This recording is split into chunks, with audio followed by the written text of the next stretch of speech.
I'm doing something, but I'm secretly doing the opposite. Most of the actions from that crazy world are like that. They show you what they're doing, but really they're doing the opposite.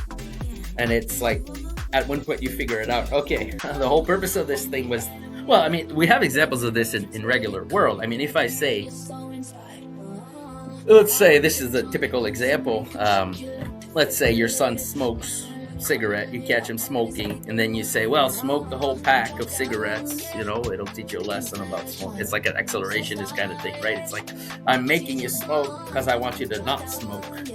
So that's an example of how you could do things with the opposite intention, right? And so we have some examples in norm. I wouldn't do that, by the way. I would not. I don't think it's a good but it's in the Bible. God does it. Like, if you want to see examples of this thing, you look at the book of Judges. God does a lot of that in the book of Judges. He's doing something for the opposite. So the book of Judges has a lot of irony in it. Doesn't mean it's good, though. That's the thing. It's like because they were in a certain condition where this is the only way that they could learn. So it's like they regress into kind of a primitive state. And so God, the only way he could get through to them was to do these kinds of inverted lessons there. But it's not ideal. What God wants is for him to give you clearly the law, clearly what he wants, and then you to follow it clearly, to be in truth and to be in logic. He doesn't want to do these inversion things, but it's like, this is the whole lesson of the book of Judges. Basically, it's like they transgressed what he said, what he gave them a command. They transgressed it, and then the consequence is that they found themselves in a state of confusion.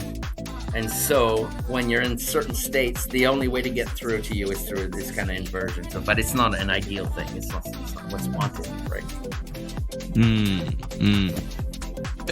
This stuff in your new book, which is just coming out at some point. Yeah, well, it's so long to write a book, man. I can't believe it. My first book took me like 3.5 years, right? So it's long to write a book. It's not going to take this long this time, but it always takes longer than you think, because I keep understanding new things.